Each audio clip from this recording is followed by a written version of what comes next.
அண்மை செய்தியாக பார்த்து வருகிறோம். 3 அரசு மருத்துவக் கல்லூரிகளில் முதல்வர்களை உடனடியாக நியமிக்க ஆணையானது பிறப்பிக்கப்பட்டிருக்கிறது. மருத்துவக் கல்லூரி முதல்வர்களை நியமிக்க ஆணை பிறப்பிக்கப்பட்டிருக்கிறது. அண்மை செய்தியாக பார்த்து வருகிறோம். 3 அரசு மருத்துவக் கல்லூரிகளில் முதல்வர்களை உடனடியாக நியமிக்க வேண்டும் என்ற ஆணையானது பிறப்பிக்கப்பட்டிருக்கிறது. மதுரை, திருச்சி, விருதுநகர் மருத்துவக் கல்லூரிகளில் டீன்களை நியமிக்க உத்தரவு பிறப்பிக்கப்பட்டிருக்கிறது. அண்மை செய்தியாக பார்த்து வருகிறோம்.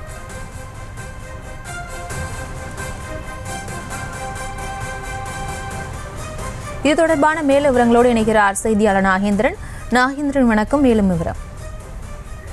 வணக்கம் பிரியங்கா. மதுரை, திருச்சி, விருதுநகர் ஆகிய மருத்துவக் கல்லூரி மருத்துவமனைகளில் முதல்வர் நியமனம் செய்ய உயர்நீதிமன்ற மதுரை அமர்வு என்பது உத்தரவிட்டிருக்கிறது.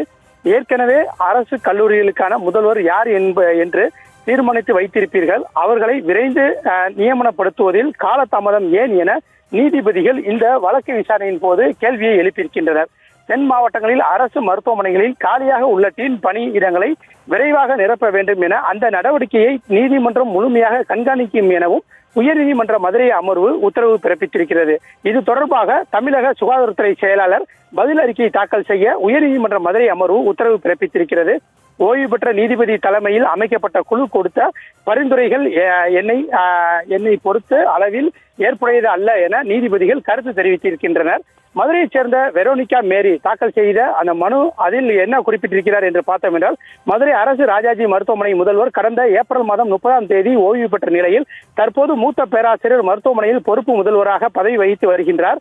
அரசு ராஜாஜி மருத்துவமனை தமிழகத்தில் 2வது பெரிய அரசு மருத்துவக் கல்லூரி மருத்துவமனையாக இயங்கி வருகிறது.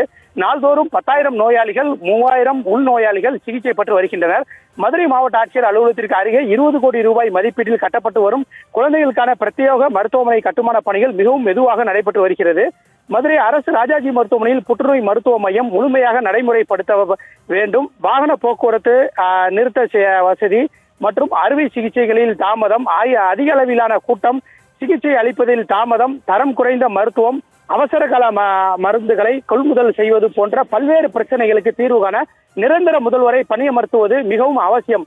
மதுரை மட்டுமன்றி தேனி, திருச்சி, விருதுநகர் உள்ளிட்ட அரசு மருத்துவக் கல்லூரி மருத்துவமனைகளில் முதல்வர் நியமிக்கப்படவில்லை. ஆகவே தமிழகத்தில் மதுரை உட்பட காலியாக உள்ள அரசு மருத்துவக் கல்லூரி மருத்துவமனை அந்த பணியிடங்களை நிரப்ப உத்தரவிட வேண்டும் என அந்த மனுவில் கூறியிருந்தார். இந்த வழக்கு நீதிபதி சுப்பிரமணியன் மற்றும் விக்டோரியா கௌரி ஆகியோர் அமர்வு முன்பு விசாரணைக்கு வந்தது. தமிழக சுகாதாரத்துறை தரப்பில் நிலை அறிக்கை தாக்கல் செய்யப்பட்டது. காலியாக உள்ள டீன் பதவிகளை நிரப்புவதற்கான நடவடிக்கைகள் துவங்கிவிட்டது.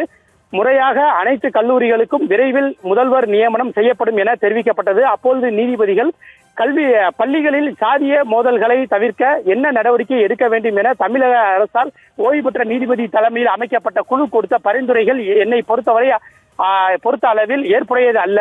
சாதி பாகுபாடு எண்ணங்களை ஒழிக்க வேண்டும் எனில் சகிப்புத்தன்மையை அதிகரிக்க வேண்டும். அந்த அறிக்கைக்கு பிறகு நான் தற்போது பொட்டு வைத்து வருகிறேன் எனது கருத்து தெரிவித்திருக்கிறார்.